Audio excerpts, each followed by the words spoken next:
Hi everyone, Mr. Chaffee here for our next lesson on the normal distribution. Today we're going to be taking a look at how we can use our calculators to help us solve some of these problems a little more easily. So on our calculators, the two keys that we're interested in using are our second key, then our bars key with a little distribution above it. So let's take a look at what that looks like again. We want to hit second, variables, and then we can see we get this list of functions here with our top three referring to our normal distribution, our normal PDF, CDF, and inverse norm. These are the three that relate to our normal distribution. So let's take a look now and consider what each of these three do. So we've got our normal PDF, followed by our normal CDF, and the normal CDF is the one that we're going to be using pretty much all the time here. So let's see what we'd actually plug in when we're using our CDF. We'd enter in a lower boundary, followed by an upper bound, and then our mean and our standard deviation.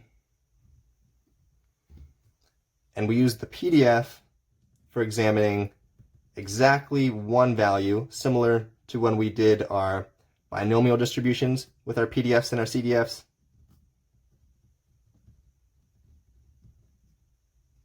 And our CDF is again for a range of values.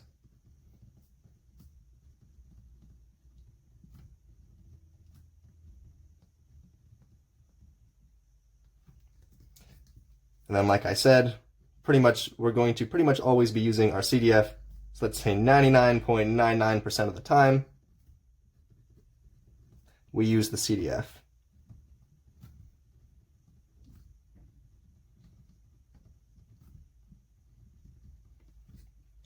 Then the third function that I mentioned, our inverse norm here,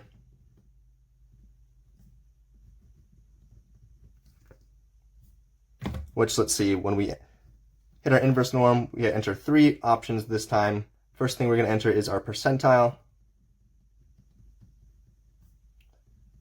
then our mean, and then our standard deviation.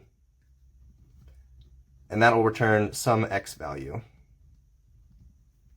So with our normal CDF, we enter in a range of x values, and then as well as our mean and our standard deviation. And what we get is the probability of some outcome falling between that lower boundary point and that upper boundary point. Likewise, the inverse norm gives us the inverse of that, where if we have some percentile that we're entering in, so the percentile at which a number of values fall below, we are returned with that x value at which that percentile falls. So let's take a look at how we can use some of these couple of functions here and try out a couple of examples. So starting off, we've got number one, the average amount of sleep a high school student gets is 7 hours with a standard deviation of 0.75 hours. Assume sleep time is distributed approximately normally. Sketch the normal model, including percentages, add a standard number line. So let's draw out our normal curve here. I like to draw the number line first just because it helps me follow along and make my normal curve a little easier. And these don't have to be perfect, but just try your best to get something that looks like this bell-shaped curve. We know our mean is going to go in the middle here, which we are told is 7 hours. Then let's do our three standard deviations above and below our mean. 1, 2, 3 above, and they should be evenly spaced. Our 3 below. Get them roughly symmetric here. And now let's label our standard deviations. So we're just adding that 0.75 to our mean as we move upwards.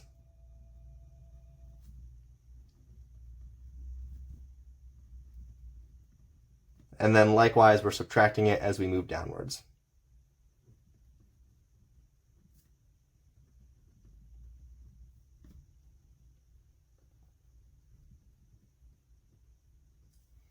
And the last little bit to finish off, we want to include the values of our empirical rule here. So in between 1 standard deviation of our mean, we're going to have our 68%. In between 2,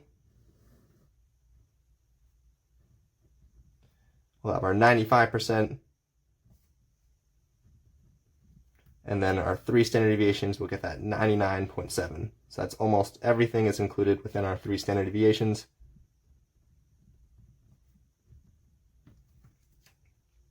Now let's use this graph to help us answer some questions related to our student sleeping hours here. So number 2 is asking us approximately what percent of students sleep more than 8 hours. So now we can use this model for our normal curve and draw a little mini model to help represent what our question is asking here. So this one is going to be much simpler. We have again our mean in the middle, and we're looking for students that sleep 8 or more hours. So 8 or more would be everything that falls above that 8 here. So let's shade that in. Now we can see that we're looking for the range of sleep hours for 8 all the way up to indefinite here, that just keep carrying on with our normal curve as we move farther and farther away from 7. Which means when we enter it into our calculators, we're going to want to use our normal CDF. And now we can see the lowest value for the number of hours of sleep that we're considering is 8. So our lower boundary is going to be 8. And then our upper boundary, well, our normal curve will continue on forever here. But usually I think it's easiest just to pick a really large number that is far enough away from our mean that helps our calculator get approximately close to what we're trying to consider here. So if we use the value 10,000 is normally going to be large enough here that our calculator is going to get an accurate representation of all of the possibilities that fall above 8. So let's just plug in 10,000 for our upper bound. Then we're going to plug in our mean of 7 here, followed by our standard deviation of 0.75. Now let's take a look at actually plugging that into our calculator. So we've got our normal CDF is our second option.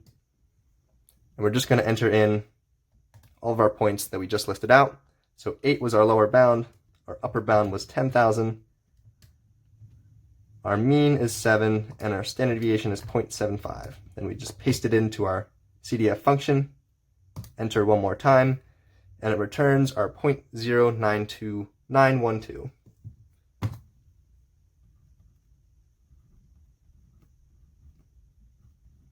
Which, when we turn this into a percentage, we get 9.12%.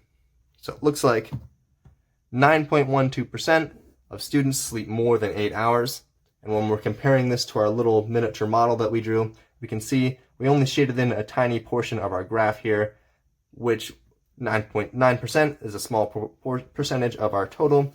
And we just want to have a visual representation that aligns with what our calculator is telling us. If we have any discrepancy between these two, we can see that something is going wrong here, and we want to just reconsider either our model or the values that we're plugging into our CDF function. So this is just a nice way to check and make sure that we're on task and getting a value that is reasonable. One more thing that I wanted to point out here, some of you might not have the same screen on your calculators depending on what model that you have. When you hit the normal CDF button, you might simply just see the function pop up. And when you do, you're still going to type everything in the same way, where our lower bound comes first of 8, and then you want to hit a comma in between your next point here. So we'll hit our comma key, and then we'll enter in our upper bound of 10,000, comma again, before we're hitting our mean, and then one more comma, and then we'll enter in our standard deviation of 0.75.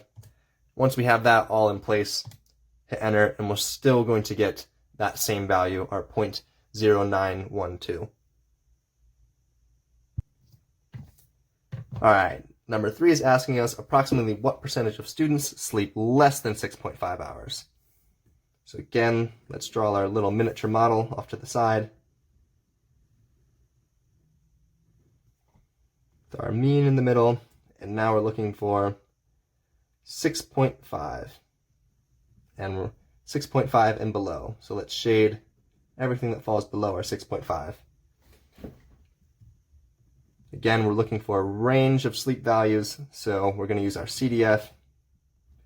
And now our lower boundary, well, our normal curve continues on indefinitely, so it will go towards that negative infinity, but again, we just need to pick a number that is far enough away from 7 to make our calculations approximately accurate here. So let's pick, this time, negative 10,000. And I know that we can't sleep less than 0 hours, let alone negative 10,000, but it's just a way for our calculators to pick a point to get an accurate representation of that shaded region that continues on forever on that left-hand direction. So our lower bound is going to be negative 10,000. Well, we stop at 6.5, giving us an upper bound of 6.5. Our mean is still 7, and our standard deviation is still 0.75.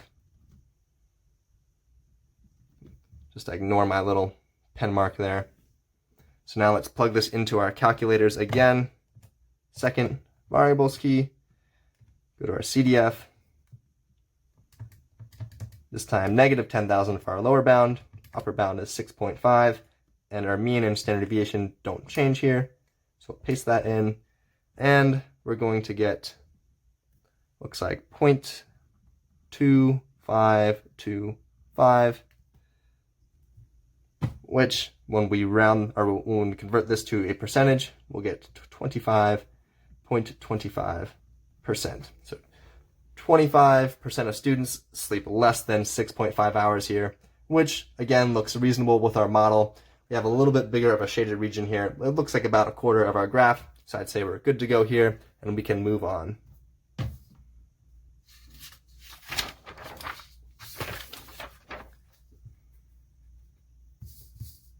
All right, number 4 is asking us approximately what percentage of students sleep between 5 and 8 hours each night.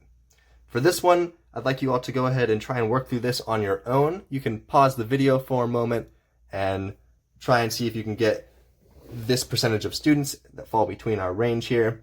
And then once you're ready, you can unpause and we'll go over our solutions together. All right, let's take a look at how you did. We'll start off with our little mini bell curve over here off to the side. We've got our mean in the middle. We're looking now between 5 and 8 hours. And let's just again shade so we know which region of the graph we're considering. So now we should be using our CDF again. We're looking for that range.